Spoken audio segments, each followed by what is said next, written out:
Hi everybody, it's Rob from Trinity Streetsville. Here at Trinity, we're just a group of ordinary people learning to follow Jesus in our day. Hey, from the time we were young, from the time we were children, we've been told to be kind and to be good by our parents and by our teachers, and yet it's so hard. Why can't we be kinder? And that spills out into our community and into our relationships and into our workplaces. The world is a very unkind place, but there is hope. Kindness can grow in us. We're going to learn today, not just by following Jesus, but by being filled with His Spirit and by realizing how kind God has been to us. I want to begin by showing you a little bit of an update. These are the beans that are currently growing in our garden. In fact, I uprooted one and brought it in here this morning. One of the very interesting things about these bean plants is if I were to go out in the morning and take a look at them, in the morning they are facing kind of eastward, the leaves. And then if I come back again at the end of the day, the leaves have changed their position and now they're facing more westward. And if I were to stay home all day and watch these leaves throughout the whole day, what I would see is what appears to be the leaves kind of following the sun all the way through the sky throughout the day. It's like an amazing thing when you think about how God created this organism to do that. It's almost magical, which is probably why they say beans, the magical fruit. They follow the sun all through its root, right? But actually, this process that I'm talking about is a process called phototropism.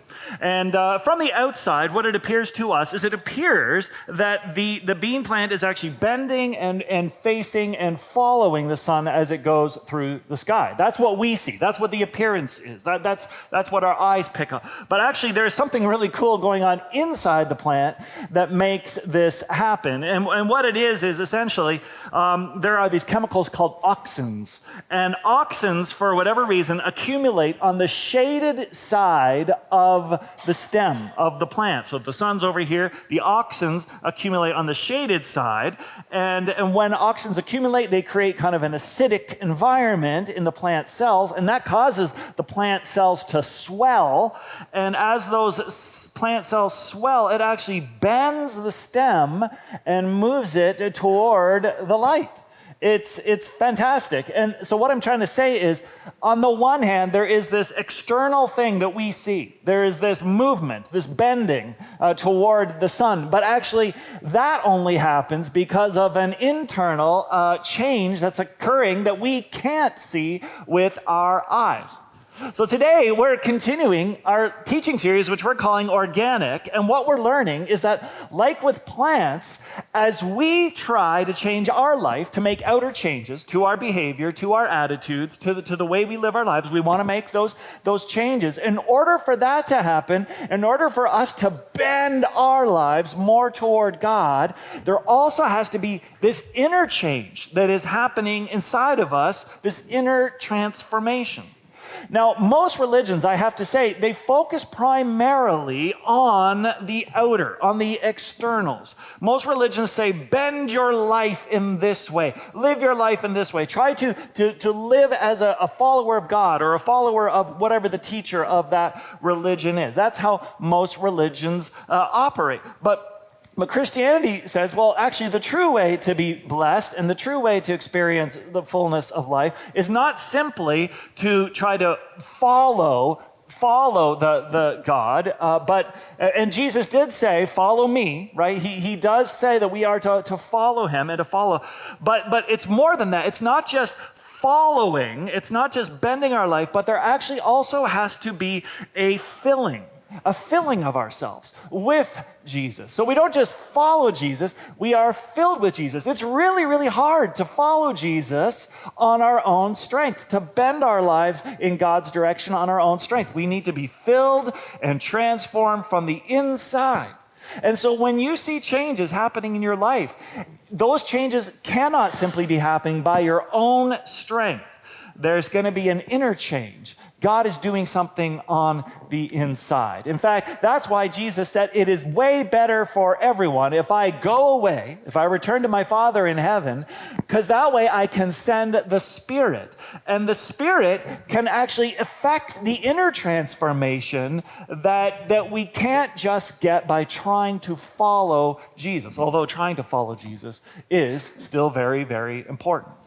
And how are you going to know if that transformation is happening in your life? Well, it is going to show up because your own life is going to start bending in the direction of love and peace and patience and joy. And today we come to one we're going to look at, kindness. One of the ways you know that the fruit of the Spirit is growing in your life is that your life is bending more in the direction of kindness. I want to say that it is very hard to be kind. I look back at when I was a child especially, and I was not what you would call a kind kid. I lost my temper a lot. I fought with my siblings a lot. I talked back to my parents a whole lot. And it's not like I didn't know I was supposed to be kind. I mean, my parents were like, Rob, be a good boy. Rob, be kind. My teachers, my Sunday school teachers were saying, it's important to be kind. I knew I was supposed to be kind. I just couldn't be kind in that way. Instead, I threw a brick at my sister and shattered a window, and I stabbed my brother with a pen, and I said all sorts of horrible things that I regret today. I have changed, thanks be to God. But those were not good moments. Why was I like that? And although I'm not doing that kind of stuff anymore, why am I still like that? Why is it still so hard for me to be kind? I think Jesus was right. Jesus once said, he said, no one's good except God alone. Look at our world. There's an appalling lack of kindness everywhere you look. In our schools, in our homes, online for sure, in the financial system, the justice system, even in politics. We're in the midst of a campaign right now. Campaigns are not when the kindness of people comes out for all to see. Even look at the inequality we see in our world between the rich and the poor, and you could say that is a result of unkindness at its very heart. Why is it so hard to be kind? Well, whether you consider yourself kind or not, or whether you've been the recipient of kindness, or maybe you've been the recipient of great unkindness. Today, I think we all need to look at this topic, and we have to figure out how can we bend our lives more in the direction of God, more in the direction of the Son of God, and more in the direction of kindness. And today I want to just talk about three things. I'm going to talk about contagious kindness, we're going to talk about counterfeit kindness, and then we're going to talk about Christian kindness, okay? So let's talk about a kind of kindness that is absolutely contagious. And this is really important to understand because the very first Christians were kind people. That's how the world remembers them. And that kindness was radically contagious. The Greek word for kindness is this word here. It's Christates, right? But this word does not just mean, hey, be a good little boy, Rob, or mind your P's and Q's. No. Christates has a unique idea attached to it, and that is, Christates isn't just that you love someone. It's that you put that love into action. So when I walk by my neighbor and I say, hello, neighbor, you might say, oh, that's kindness. That was a really kind thing to say. But according to the biblical kind of definition of kindness, that's not true kindness. True kindness would be if I'm walking by my neighbor and they're mowing their lawn and I say, hello, neighbor, I see you're having trouble with that, and I hop over the fence and I get over there and I help them mowing the lawn. That is true biblical kindness. It's putting your love into action, which means that kindness always costs you something. There is an expression out there that says kindness costs nothing. Have you heard that? Oh, kindness costs nothing. That is not true. Kindness always costs you. It costs you your time, costs you your energy. Kindness costs you money lots of times. And in short, what we mean when we talk about kindness in the scriptures is it's meeting people's needs through deeds.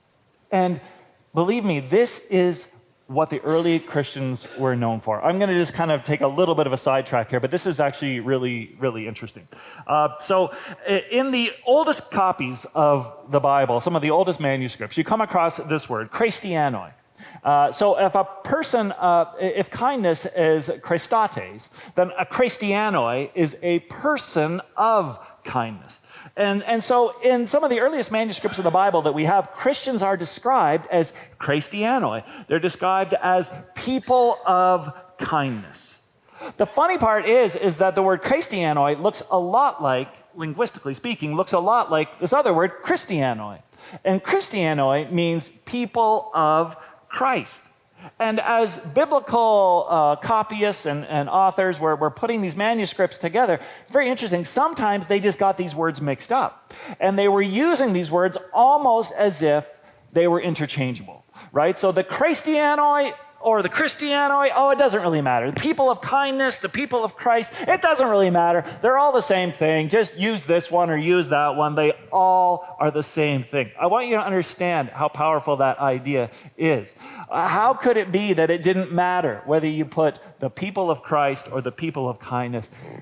It's because the people of Christ were the people of kindness, especially in the Roman world at that time.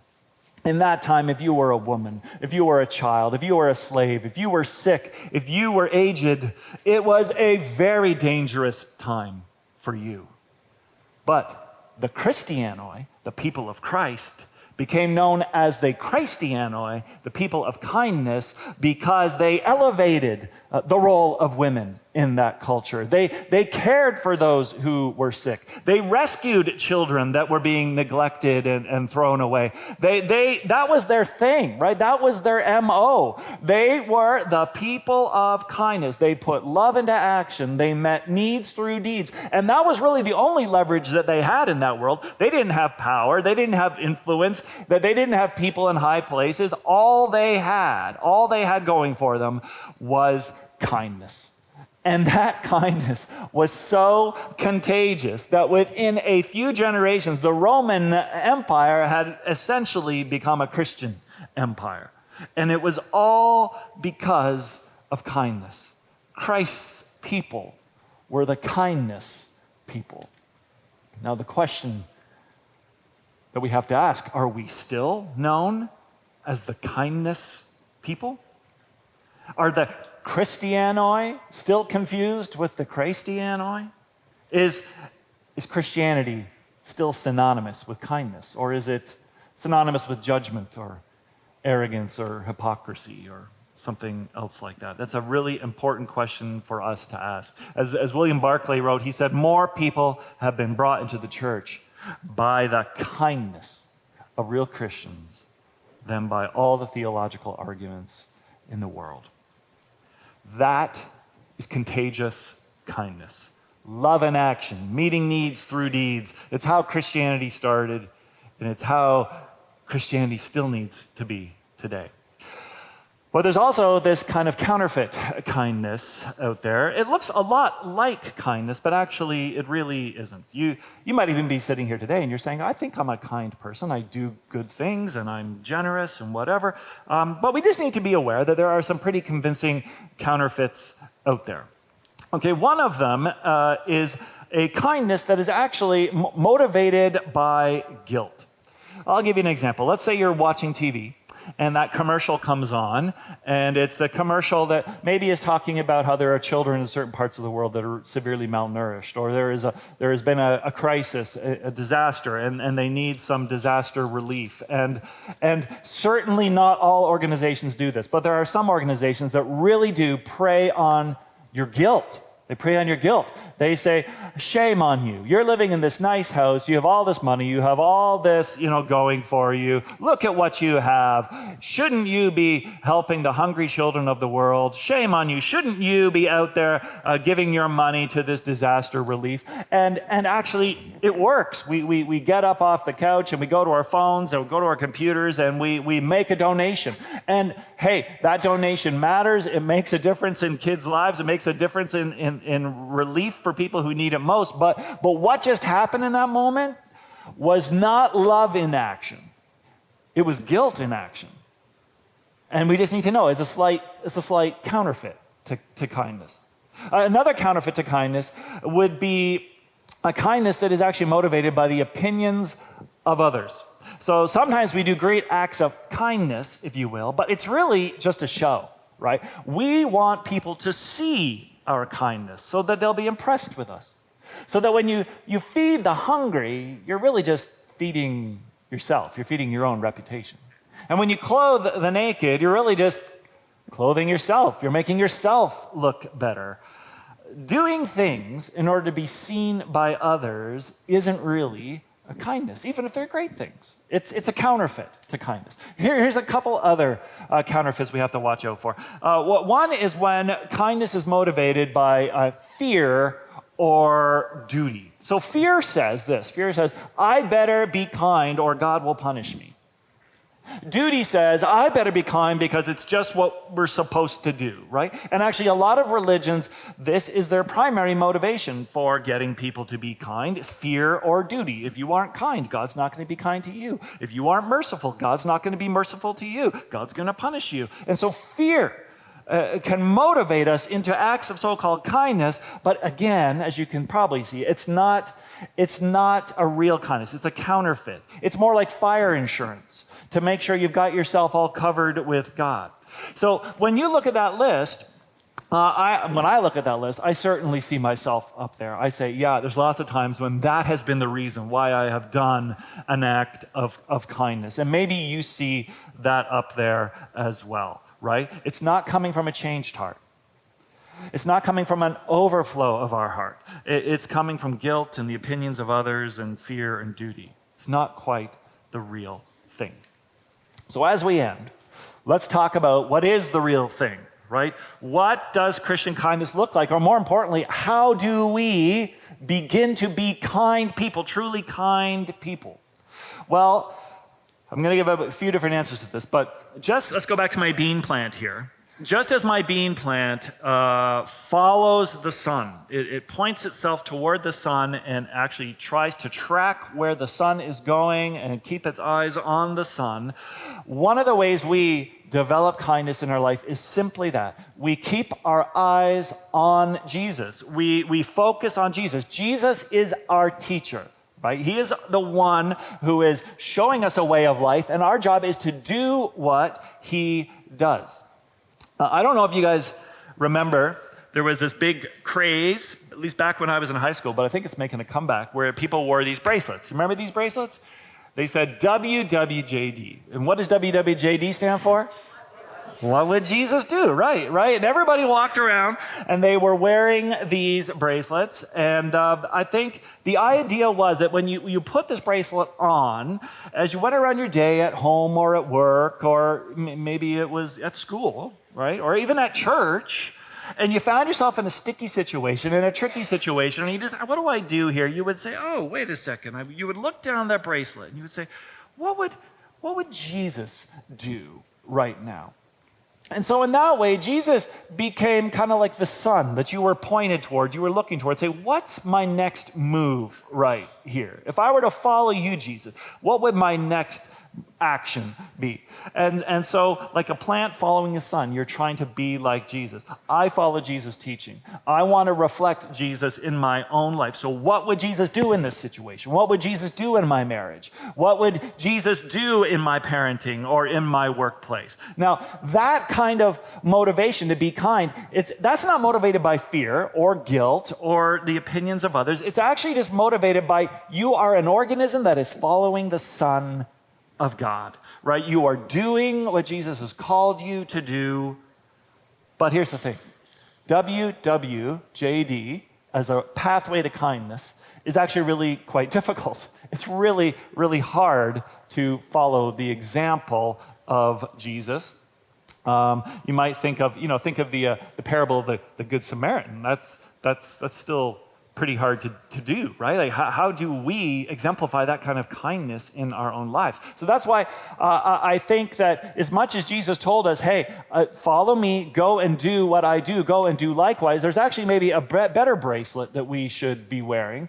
And that is, I didn't change it. It should say WJD. W-J-I-D, okay? And that's not so much what would Jesus do, but what is Jesus doing? What Jesus is doing in my life. What is Jesus doing in my heart? What is Jesus, the Spirit of Jesus, doing in my life right now? Right? I need what WWJD. I need to follow Jesus, but I also need to be filled with Jesus so that I can actually have the internal change to bend me in the direction of kindness. So I can do things that I could never just do on my own strength by trying to follow Jesus, right? Kindness isn't just about following, it's about filling. So in this case, it's not just what is Jesus, what would Jesus do, but it's what is the Spirit doing in me? And Jesus then becomes my strength. He becomes not just an example to follow, he becomes the very strength that enables me to make the changes that I could never make on my own. So when I look at this parable of the Good Samaritan, I'm like, I could never do that.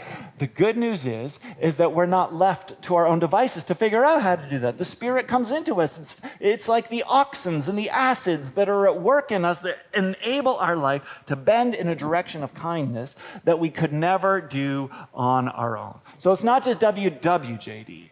It's got to be WJID. What is the Spirit doing? What is Jesus doing in my life right now? But here's, finally, I want to end with this one. Those are both great motivations to figure out how to be kind people. But really the greatest way, and I think if we made bracelets like this, Trinity, we could make a whole packet of money, and that's the WHJD bracelet.